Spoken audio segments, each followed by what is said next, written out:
everybody. It is 7 o'clock and you're here. And because he just finished his, 8-year final Goodbye Yellow Brick Road tour, as Elton John said, it's 7 o'clock and I want to rock and I want to get a belly full of beer. We are extremely excited to have Toussaint St. Negritude here. In a minute, I'm going to introduce him by reading about him from his own website. But among the many things he is also is a community programs officer for Vermont Humanities. And I always say, when I'm introducing anybody who's speaking, I'm telling you this much of the whole life. So Toussaint's going to share with us, tell us more. But in his words from his own website, because I can't do a better job of talking about him, I'm going to read this. So Toussaint says of himself, Afrofuturist, Oro-shamanic poet, and bass clarinetist, Toussaint St. Negritude dually conjures the lyric timbre of both his horn and verse, creating his own collaborative ceremony of empathic wonders. Black, queer, artist, mountaineer, devout congregate of the wilderness, Toussaint St. Negritude honors his multiplicity of freedoms quite seriously. Perennial informed by the pan-cosmic realms of philosophic discovery and the corresponding spirituality evoked by the surrounding green mountains of Vermont, his works are inherently intoned by both the liberation and the expansion of the African diaspora. Self-taught on the bass clarinet, poet, hat maker extraordinaire. If you haven't, have you seen Toussaint's hats? Say no more.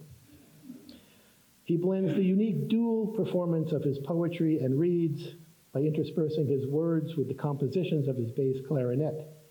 Performing throughout the region, along with the intuitively sensorial bassist Gaylord DeWald, Toussaint St. Negritude leads the jazz duo Jaguar Stereo, powerfully evoking the freeform dialogue of worlds far beyond the pale. Much as one might describe his horn, Pulitzer Prize-winning poet Gwendolyn Brooks described his poetry as full of sweet sounds and surprises. In his poem, like Alice in the Garden of a Satchidananda Dream, St. Negritude honors the Afro-futurist legacies of Alice Coltrane and Eric Dolphy and the forward spiritual expansion of his own journey. Please welcome Toussaint St. Negritude.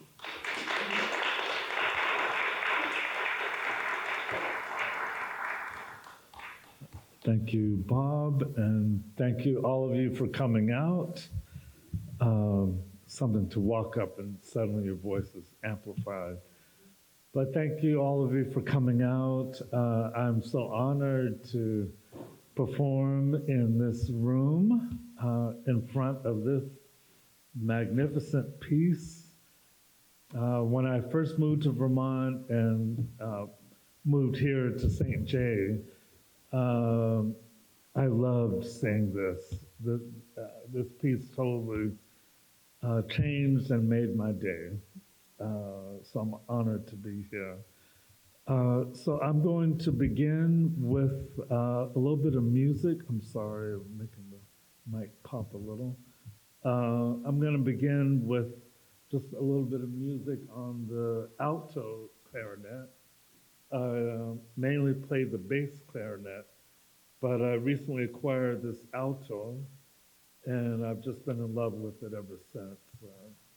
It has a really beautiful tone.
Thank you. This first poem I'm going to begin with, I wish I had like some flood poems. I don't really have any.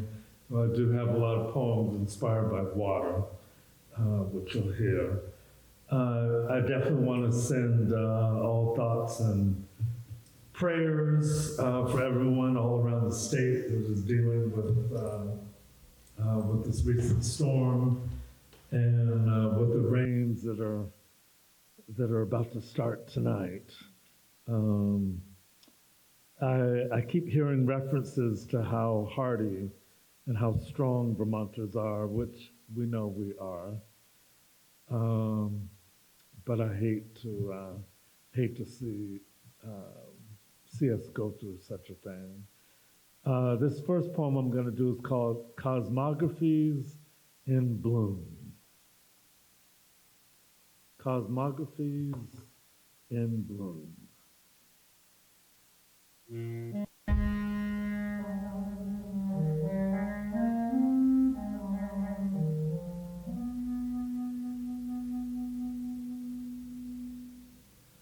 Down a song flowing north, amid the boreal wilderness of innermost transformation, appears the realm of the soul rising mountains of the moon at dawn, obliged by the gods down a song of stars and coniferous splendor, greens the calling of reaches higher than our shadows.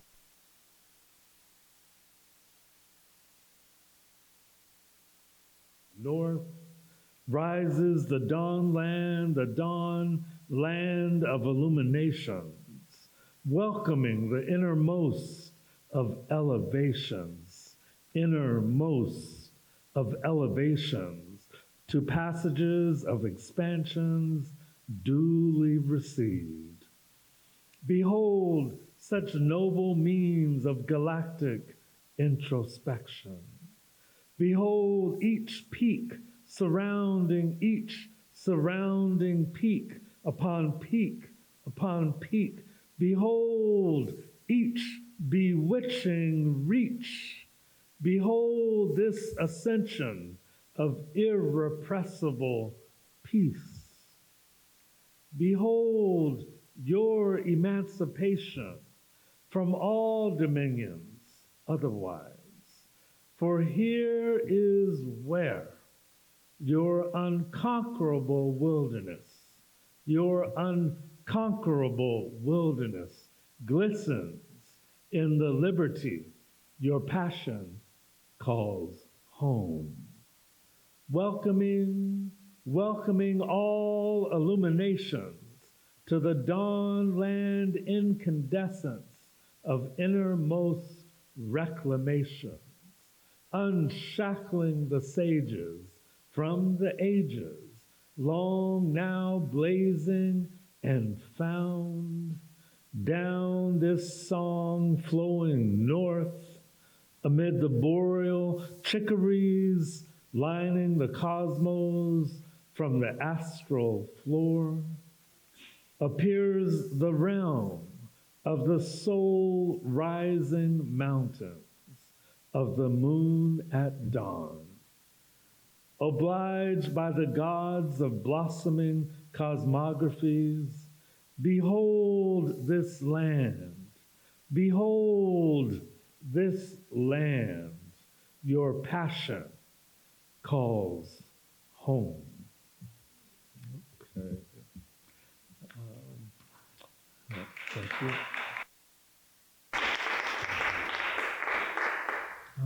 That poem, as a lot of my poems, are inspired by our surrounding mountains and our amazing skies. For such a little state, I love our big skies and all of the stars that we can see. And so that was that. And okay, so this next poem I'm going to do is, it's called Since Forever. And these poems are from a recent full-length book manuscript that I finished last fall called Mountain Spells. I'm hoping to get it published sometime soon. But yeah, these poems are from that. And I really do, I don't know if anyone else gets this feeling from the mountains, but I really do see mountains, all mountains, as spiritual beings. Yeah, I grew up in Northern California, surrounded by all of those incredible mountains, coastal mountains and the Sierras. I grew up in San Francisco, and you know, you're always looking east. It's interesting, we're right on the Pacific, but the focus is always east, looking at the succession of mountains. And a huge part of my attraction to Vermont is its mountains. When I first moved here, people asked, "Did you know anyone when you moved here?" And I said, "No, I moved here for the mountains. I didn't move here for the people." I've since met some great people, but you know, it's like if I moved to Alaska, it would be for the land. You know, it wouldn't necessarily be for the people. And I hold Vermont to that same regard. But yeah, I've since met some really great people. But so this next poem I'm going to do is called Since Forever. And as an Afrofuturist poet, I do kind of dabble between past, present, future tense, and really kind of in my poetry world, my creative world, there really just aren't any boundaries. And so this is one I wrote, I think just this past February for Black History Month. I usually make Black History Month cards. I, come up with a collage, and I, print them out myself and send them out. Years ago, I used to make Christmas cards or holiday cards. And then one year, they got late. They didn't get in the mail till like January, so they became New Year cards. And then didn't quite make it into January, and then they became Black History Month cards in February. All are important. So this was my poem for this year's Black History Month, inspired by, I made a beautiful collage of Nina Simone, and I'm so glad to be performing in front of an audience that knows who Nina Simone is. I don't even have to ask, right? Yeah? Yeah. I've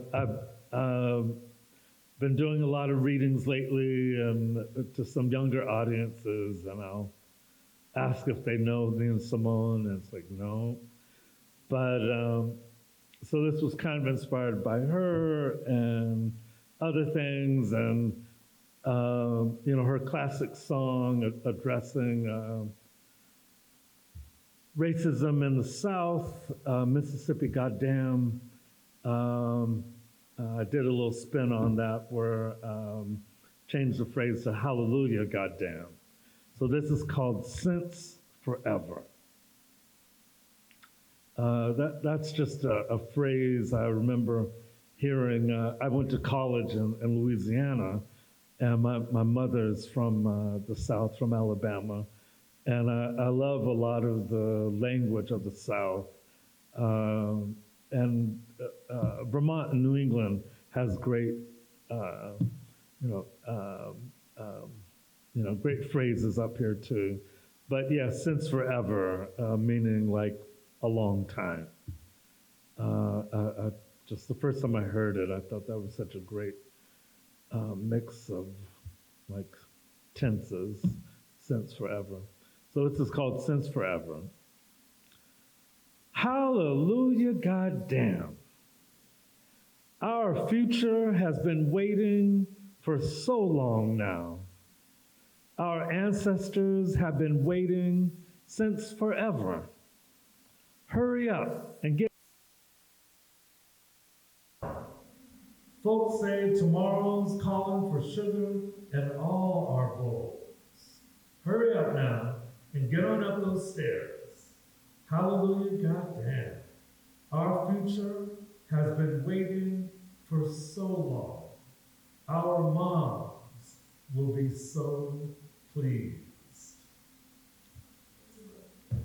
And just to give some background, I was just kind of imagining kind of like walking towards your future, walking up like stairs towards your future. And there's a great poem by Langston Hughes called, I think it's called Mother to Child, where a mother or a grandmother is talking to like a grandchild. And one of those classic moments that I'm sure we've all experienced where we hit a bump or a rough patch in our lives and we get really upset and frustrated with it.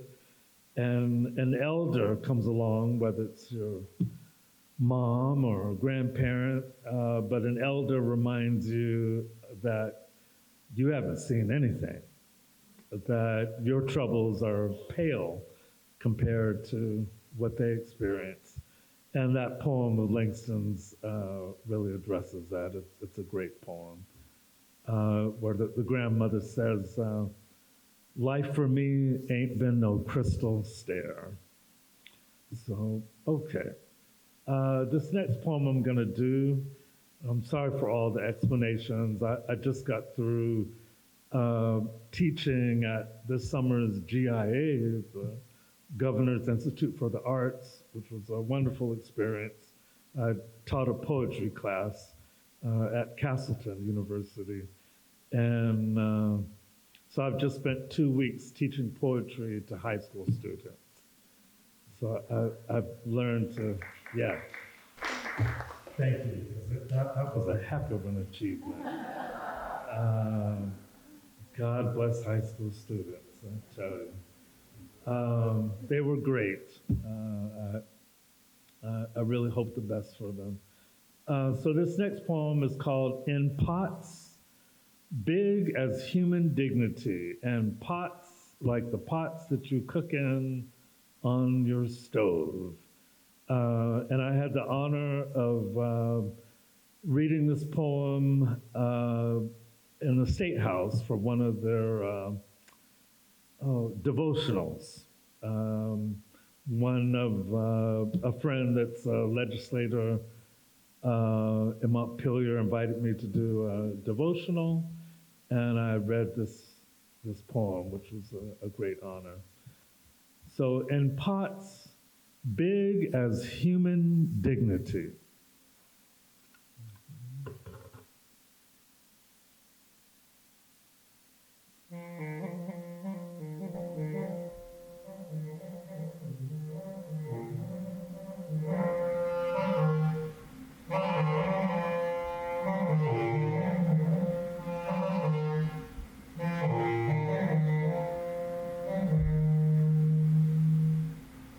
Once upon a time, there will be this thing called freedom. Oh, if I could only show you the view from there. Liberation, for as far as your soul can see.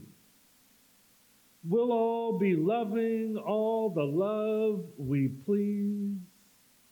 Once upon a time, there will be this thing called freedom. Freedom. By this point, folks will have consciously obliterated all forms of bigotry a long, long time ago. No presumption of supremacy shall ever be allowed there. Once upon a time, there will be this thing called freedom. We will know this to be true because we have always known this to be true. As is the artistry of the horn of the moon, the handiwork of our liberation shall be painted clear across our lives in all the spectral hues of translucent transformation, transcendentally raising all ascendant affirmations.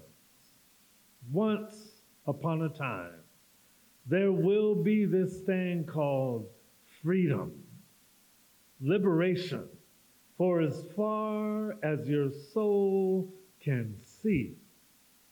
In pots big as human dignity, folks will be cooking up radicalizations of things that today we couldn't even think to believe. There will be jazz and beats of people dancing in the streets.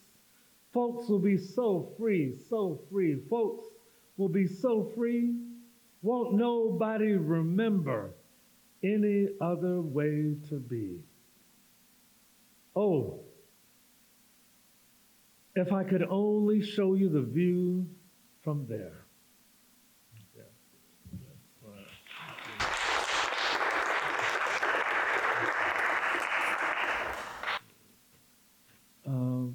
Thank you. And this next poem, last summer and going into this winter was really prolific for me. I just found myself writing every day and often waking up with poems. You know, I'd wake up and a poem would be saying, like, write me down. You've got 2 seconds. And sometimes these poems will come in other voices. I don't want you to think I'm crazy, but sometimes they'll come, like this poem came in my grandfather's voice, who's been gone for decades now, but it was his voice. And just kind of like he was giving me a lesson. And so it's kind of written, and this is my Alabama grandfather, whose parents were sharecroppers and his grandparents were slaves. So I'm just that far away from slavery on that side of the family. So this is called Something Ain't Enough for Nothing.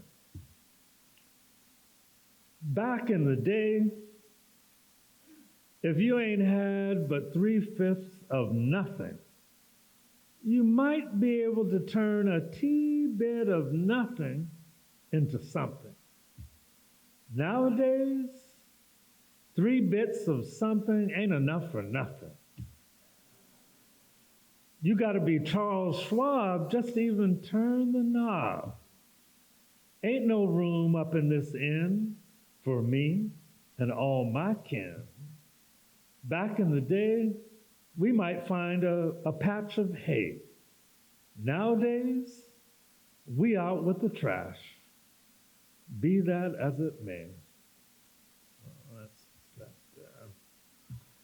And then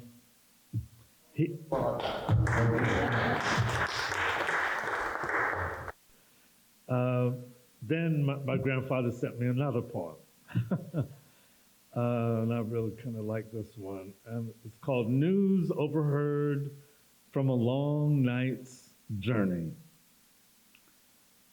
Now won't fit yesterday's shoes. Now won't fit yesterday's shoes. Today's got a step only tomorrow can use. We've got to stretch into some broader views. It ain't fit for nobody to dream down a road of bad shoes.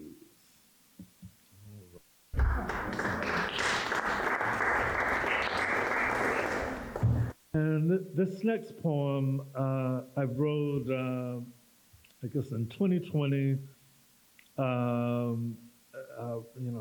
Within the first few months of COVID, when everything was locked down, and I had about 6 months earlier, I had begun the build of a tiny house for myself, which I knew nothing about.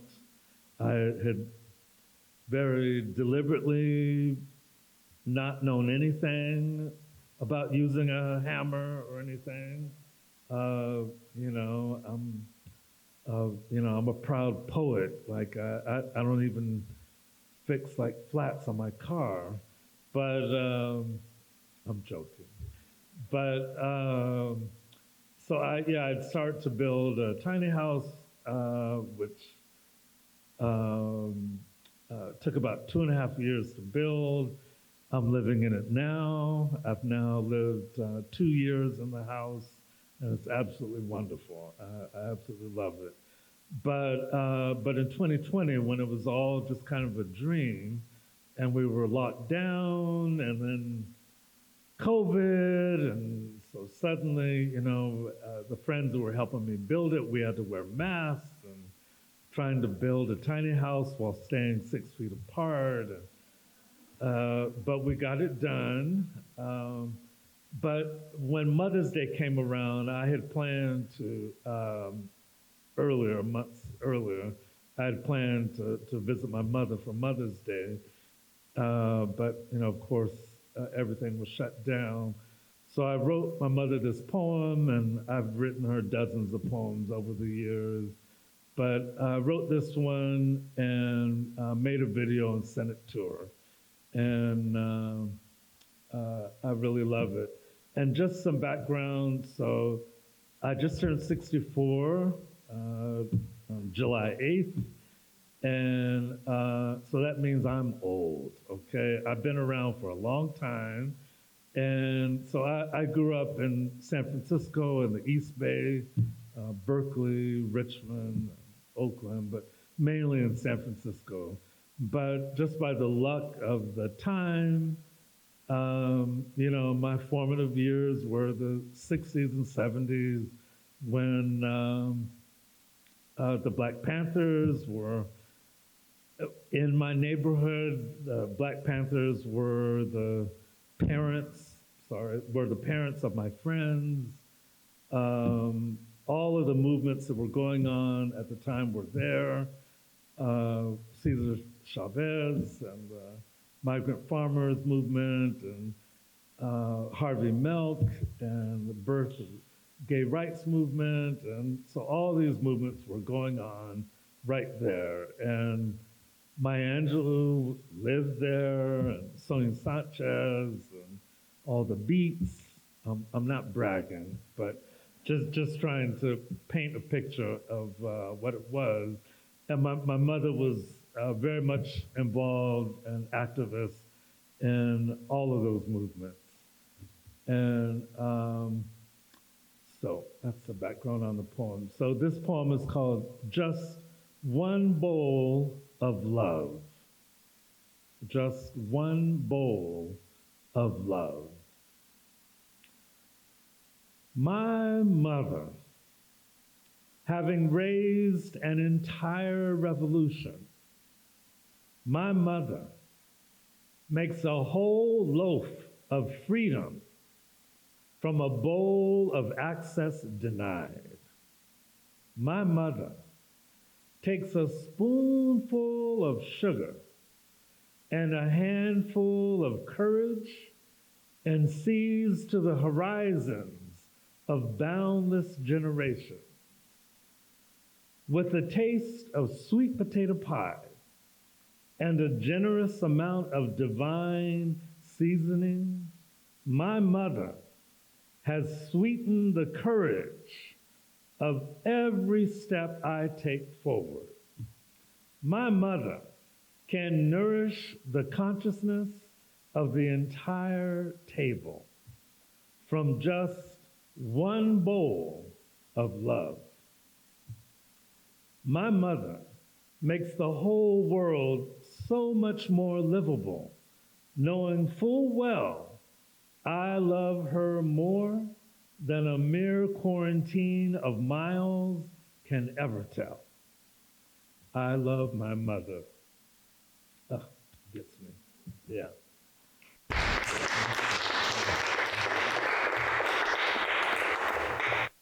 Yeah. And this next poem I'm going to do, I wrote right here in St. J. I think within that first year I was here. And, listen to the radio. I'm still a radio listener. Are there any other radio listeners out there? Yes. Yeah. I love the radio. And so being here and listening to VPR, I still call it VPR, and with Reuben Jackson, which I so love, Friday Night Jazz. But I also really got into just for the language. I really got into and still love the weather report, the eye on the sky. I think it's so poetic, the way they do it. I've never wanted to, I've never had the idea to be a meteorologist, but I love how they do it. So it inspired me to write my own forecast, inspired by them. And it's called Wings, Joys, Truths, and Innermost Meanings. Live from your own heart of hearts, here's today's forecast. Calling, calling, calling, calling for gale force harmonies, calling for showers of impromptu calming, calling for untold gusts of unauthorized affirmations, with winds of free-thinking epiphanies, reaching truth-scale speeds of up to 1 billion renegade lifetimes per happiness. Calling for elevations, calling for elevations, calling for elevations higher, higher, higher than age-old fears, calling for elevations higher than age-old fears, calling for all those with blues to breathe, to raise our wings, raise our joys, truths, and innermost means, and dig this gorgeous right to simply resound and gleam. Calling for all unknown scales of peace to blow in at such a pace, even you might just feel the breeze and believe. Okay, so that's it.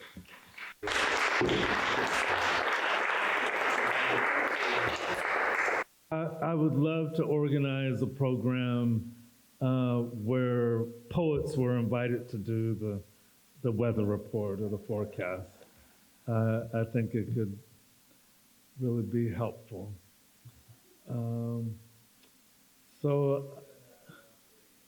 Yeah, suggest that to him. I've just met him once, but yeah. So the next poem I'm going to do is called Like Alice in the Garden of a Satchidananda Dream. And this, does anyone recognize that Satchidananda Dream? Or it's inspired by Alice Coltrane, but you know, there's a little bit of Wonderland in there too. But I love Alice Coltrane, being you know, mainly a bass clarinet player or any sort of woodwind player. You know, I grew up being in awe of John Coltrane and Lester Young and, you know, all the other great horn players throughout the history. But I didn't really take time to listen to his wife, Alice Coltrane, until a few years ago, and she's completely blown my mind.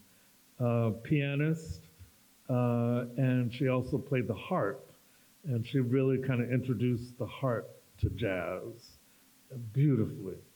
Her music is so spiritually uplifting, so spiritually powerful, that at one point I had bought one of her CDs at Butch Spieler in Montpelier, and was driving to Burlington, and I had it, you know, playing in the car. I had to turn it off, or I was going to drive off the road because it was so good that like that became a CD that I can't play in the car, or I'll try to like drive off into the air. Also, just a note: Butch Spieler, their store was underwater, and I'm friends with Nate and Javier, the owners, and apparently tonight they were assessing the situation, but that was that. So this poem is called Like Alice in the Garden of a Satchidananda Dream. And one of her classic albums is called Satchidananda, who apparently was a guru at the time, I think from India, who she followed. And so that's where the title comes from. Okay.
Green as the day, green, green, green as the day before Columbus, green, green, green, green, green as the day before Columbus, like Perseids in perpetuity, green, green, green as hallelujahs in bloom. The orishas of our fruition shall conjure beyond known bounds of comprehension, like melodies in receptivity, Green, green, green, green, green as galaxies in profusion, like orbs of Dolphy in connectivity. Ours is a Dogon cosmology in defiance of all colonization, leaping skies in seeds of wizardry. We are that crystalline dignity, impervious to monoscopic conclusions, impervious to monoscopic conclusions, shifting the consciousness like emissaries in perpetuity, like the Aphronicity of Obatala on a far northern street, like the frontiers of infinity, shifting the consciousness, like Alice in the garden of a Satchidananda dream, leaping whole categories. We are green, green, green as galaxies in profusion. We are green as galaxies in profusion, shifting the consciousness, like Alice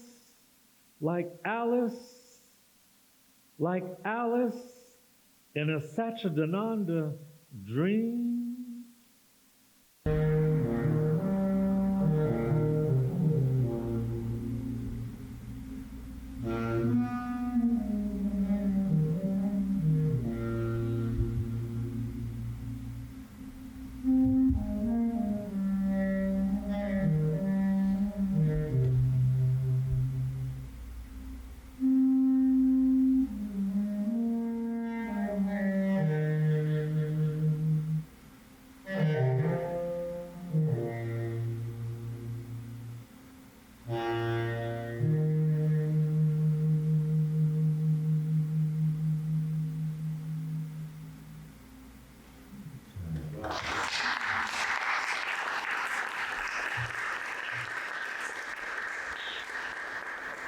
So I know you all know where I developed all that love for green here in Vermont.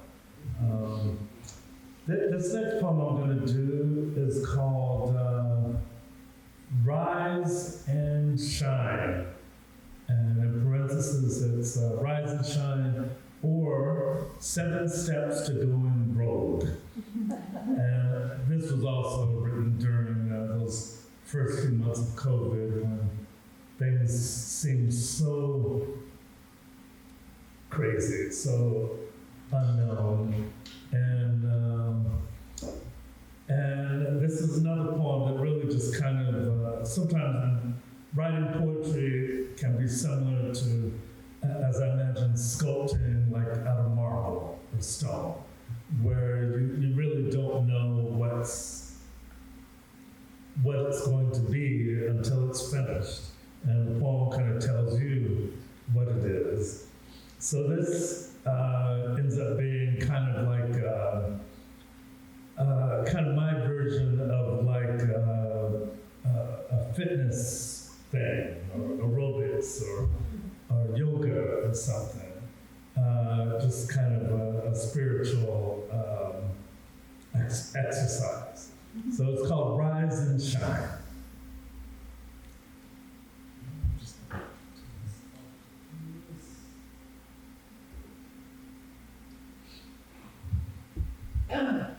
Place your spirit above your head, gently step forward, leaving all boundaries behind you. Leap mountainously towards your highest aspirations. Land each foot squarely upon the high forest floor. Position your emancipation as the basis of all steps forward. With your stars beaming thusly, rise and shine the vastness of your own pristine wilderness, summoning your freedoms to blossom as foretold. So that's a nice little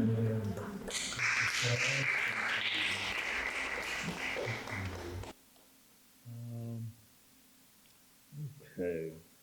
All right. This next poem I want to do kind of ties into a few of the poems I've done today. It's called If Columbus Stayed Home. You know, one of the things that's great about, living a longer life is, you get to just consider, if things had gone a different route, if maybe the British had won. And I was in the car. I'm always like listening to the radio in the car, and listening to the latest reports on climate change and the disasters that are becoming more and more frequent that we're certainly experiencing right now. And out came this poem. I had to pull the car over to write it down. And it's called If Columbus Stayed Home. As the world begins to boil, it becomes all the more clear, as if it hadn't been abundantly apparent beforehand. What would have happened if Columbus stayed home? If the Mayflower had veered towards the course of the Titanic? If all the arbiters of the alleged New World had stayed home, had stayed in Europe, if all their mechanizations and schemes of prosperity had greedily ruined all of their own lands, had poisoned their own waters, had spawned the diseases and ecological catastrophes and systemic generations of demoralizations that could have better served their own populations. What would have happened here on this land and other lands of the globe if Europe had simply stayed home? What billions of children could have known the arms of their own cultures, their own languages, their own bodies, without the appointed loins of modern civilization? What would have happened to this planet if Columbus had simply stayed his ass home? And the redwoods just kept growing. So that's it. That's just no hate against the Europeans. I love Paris. But Okay, this next poem I'm going to do is called Elysian Time Bump, and definitely inspired by the cultural history of New Orleans, but I think it also applies to Western culture at large, called Elysian Time Bump, taken from Elysian Fields or Champs-Élysées, and so this is Elysian Time Bump. Ethnophonic, I'm sorry, but before I continue, so in New Orleans, like in a lot of parts of the Caribbean, years ago I lived in Haiti, and in Haiti, similar to New Orleans, if you sat on your porch, you would hear vendors hawking their wares all day long. And there'd be like the lettuce lady, or there'd be the, watermelon man, or, they each had their own things that they were selling, fruits, vegetables, all, grown by them and beautiful, huge things in the Caribbean are 3 times the size of what they are here. So just huge, beautiful stalks of corn, or whatever they were selling. But they didn't just simply say, "Hey, I got some apples," but they would sing, and each vendor would have their song that they would sing.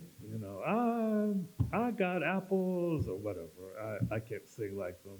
And in New Orleans, there are vendors that do the same thing. So this is my spin on singing my vendor song. Ethnophonics, ethnophonics, ethnophonic, po folks, bumping. Ethnophonic, po folks, bumping. Bomb blasting repertoires of B-flat and conjure, bumping. Snake finger tempos into calisthenic wah-wahs, bumping. Emancipated jelly rolls of clarinet and grandeur, bumping. High and mighty high gree-gree gone crazy, bumping. Casting neck bone elations, bumping. Making Elysian spells out of old-born banjos and whole note Haitians, bumping, bumping, bumping. Opening windows, bumping. Opening windows onto haywire boogaloos, bumping.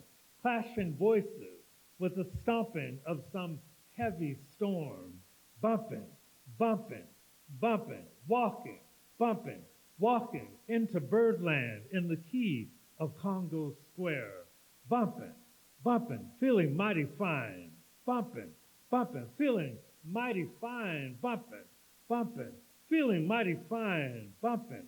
Ethnophonic, ethnophonic, po folks. Ethnophonic, po folks, bumping, walking, bumping, walking, Joplin to the freedom sign, bumping.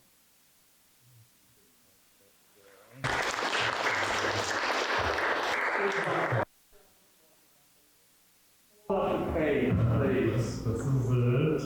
Yeah, it just kind of goes down the page. I can't imagine.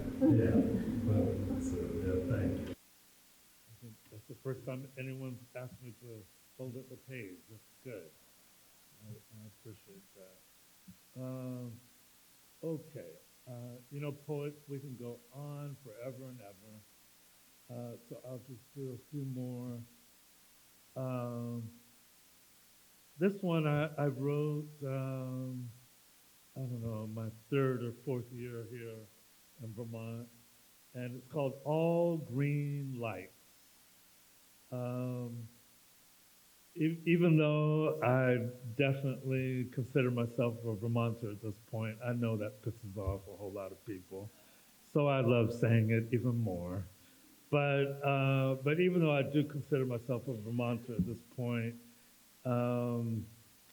I'm still a city person and still have like some of those city joys in my head, like if you're going down the street, a long stretch of the main street of a city, and you just hit that magic hour where it's just all green lights. You just keep going and just all green lights.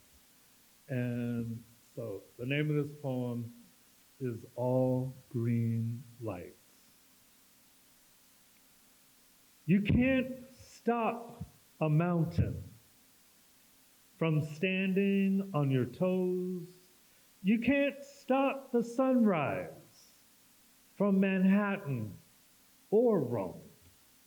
You can't stop the revolution from ringing like bells, and you can't stop me from being myself. You can't stop this message from blooming in the hills. You can't stop this harvest from feeding who it will. You can't stop this feeling from going below the belt. And you can't stop me from being myself. Not you, not your courts, not your rules, not your hatred, not your hatred, not your hatred, not your history, not your schemes, not your deception, not your collusion, not your lies, not your lies, not your lies, not your lies, not your lies. You can't stop this mountain from seeing all of your storms. You can't stop this sunrise from your gilding of thorns. You can't stop this revolution from ringing like bells. And you can't stop me from being myself.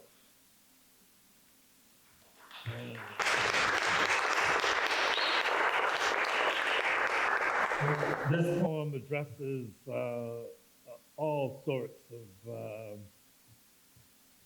of hatreds and bigotry and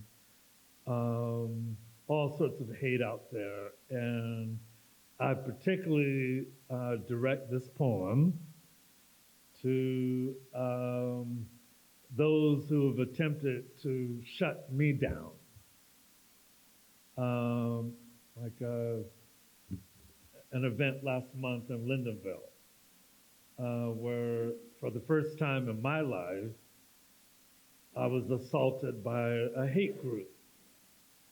And, it's something growing up, when I was real little, growing up through the civil rights movement and learning about Martin Luther King and all of the movements and all of the many, many, many times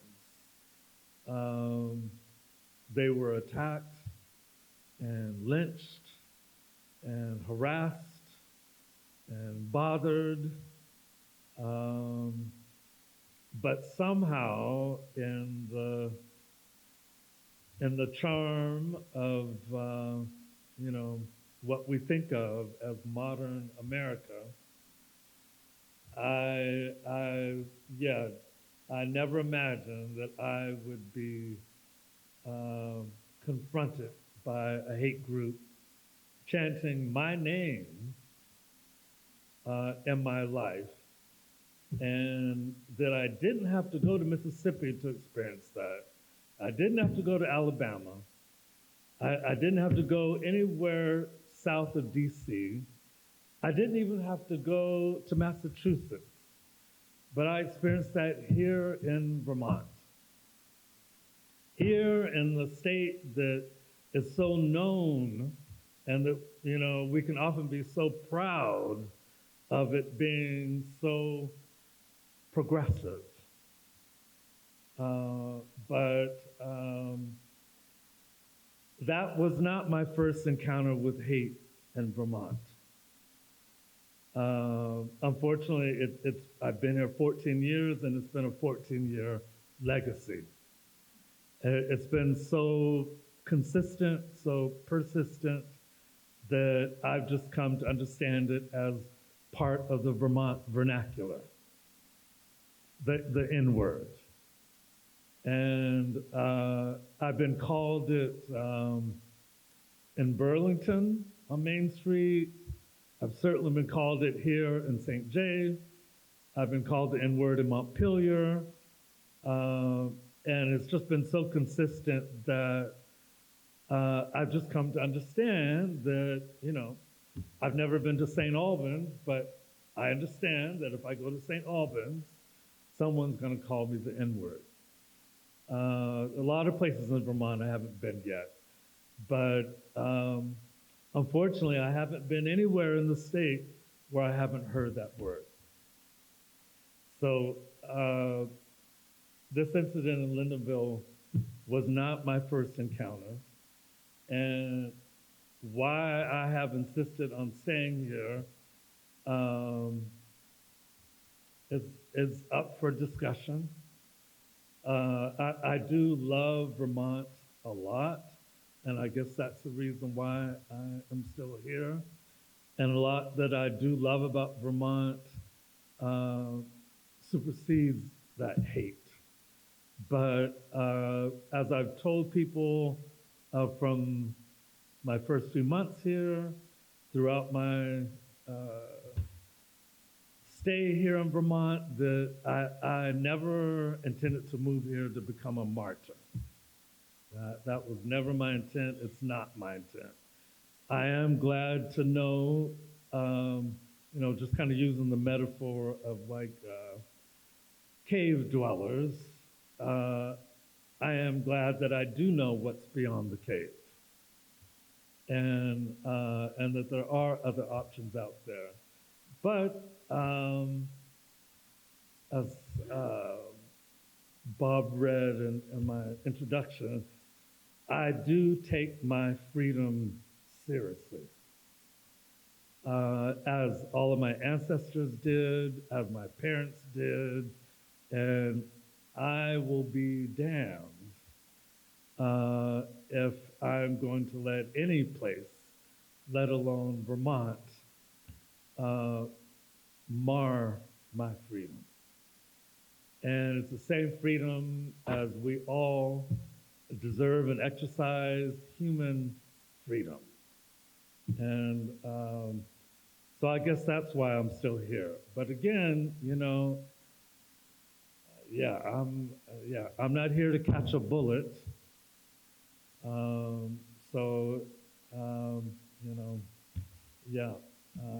At some point I might literally have to leave.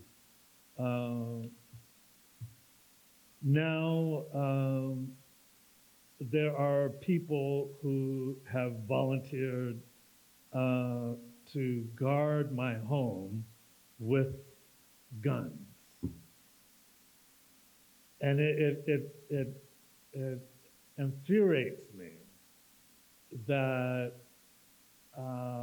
it would infuriate me to live under those conditions anywhere, but that's my current life in Vermont, which I think should be pretty troubling to anyone that loves this state.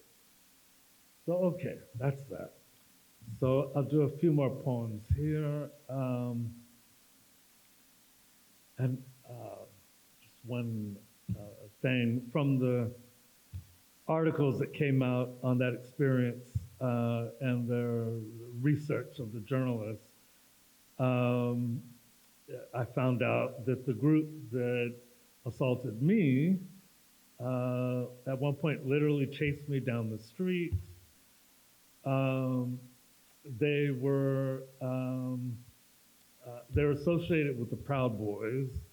They were at the insurrection in DC, And they were also, apparently, there's, in addition to a very organized homophobic movement, in addition to all of the age-old racist movements, but there's a very organized movement right now, right here in Vermont, as in every other state in this country, to not only attack and shut down LGBTQ people, but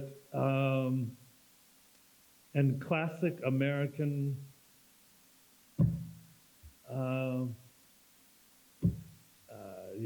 I'm trying not to cuss, but in classic American thought, these groups have also decided to attack libraries. And there's a movement around the country of libraries being attacked for any and all sorts of reasons. It's not a big stretch from what we see going on in Florida with various bans and whatnot. So apparently the same group that assaulted me just days earlier shut down the library in Lancaster, New Hampshire. So I know it's very comfortable to try to, or it feels very comfortable to refer to these moments of hate as incidents, as if they're incidental. But don't be fooled.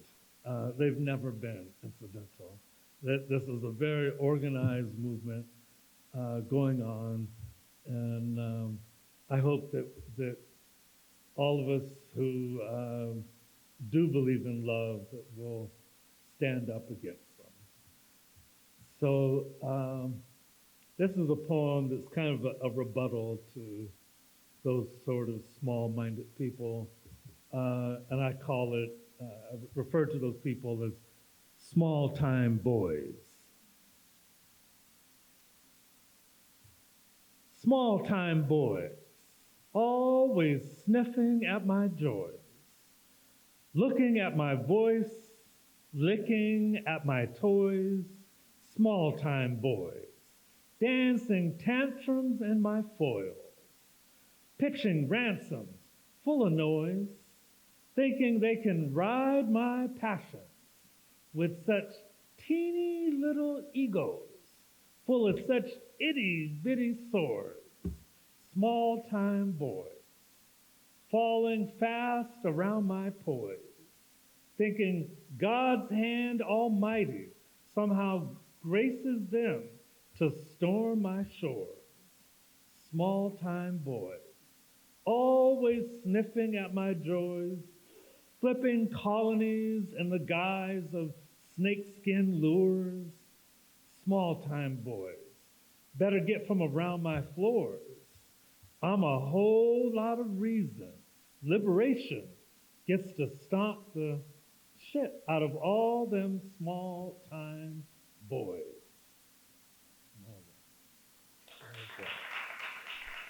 Okay. One more, yes. All right.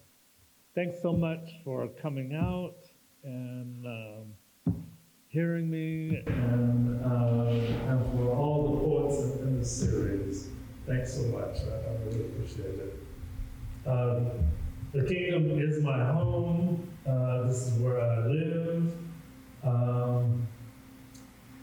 Because of all this nonsense going on, I've been kind of hesitant to mention the town I live in, but I consider you all friends. So I live in Newark, just up the road there. And it's a real treat to be able to share my work here in the kingdom. I definitely appreciate it. This next poem I'm going to do, I wrote this during the years that I was building my tiny house. And my tiny house is called the Star House. And because I was trying to think of a name for it, and that just kind of struck me. I'm a huge fan of the stars. And at this point, it was like right as COVID was really becoming worse. And, we didn't know like where it was going to go. And it was delaying the build of the house. And, I was really losing my patience. I was like, just build a damn house. Come on. And because there were lots of people, I don't know what the number was, but lots and lots of people, professional carpenters, friends of carpenters, friends of friends, who all pitched in to help me build this house. I knew nothing of building, and over about 2.5 years, we got it done. And my roof doesn't leak. It has kept me warm. When it was 40 below, I was in shorts and t-shirt and listened to jazz. My wood stove works great. So I've really been grateful. But I wrote this poem during those years when it was looking like maybe the house wasn't going to get built. And I built the house on a friend's property in Woodbury. And in order to put all of my money and all funds into the building of the house, I volunteered to live in a 8x10 completely off-grid cabin. It was just a structure on the ground in Plainfield. And so right about this point, it was looking kind of bleak.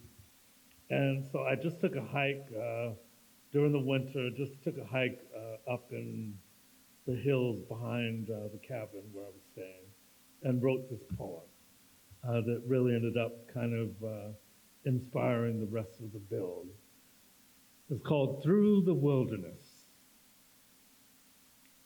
Through the wilderness of my freedom, through territories uncharted for corporate consumption, through cogent dreams and cosmic streams, I have climbed to find my star house, high amongst the peaks of an ever-emancipating consciousness. Through these constellations strewn within my soul, here I have climbed to find my sanctuary, housing all the juju this new day can hold. Through days clouded in the valleys of self-deceit, through the darkest immobility of shackling bigotries, through hours journeyed by prayer and by hand and by feet, through hell and high water indignities, dangling inequities for the hungriest to eat, through powers stronger than all the calls for my defeat, I have climbed to find my star house, high amongst the peaks of my own true belief. Through declarations flowing from the sovereignty of peace, through the clear and present affirmation that the universe is inalienably mine to reach, through this connectivity of all my soul to keep, through the envisioning of a sanctuary deep within my truth, I have climbed to find my star house, high amongst the peaks of a bright and fertile liberty, built for innermost use. Right. Thank you.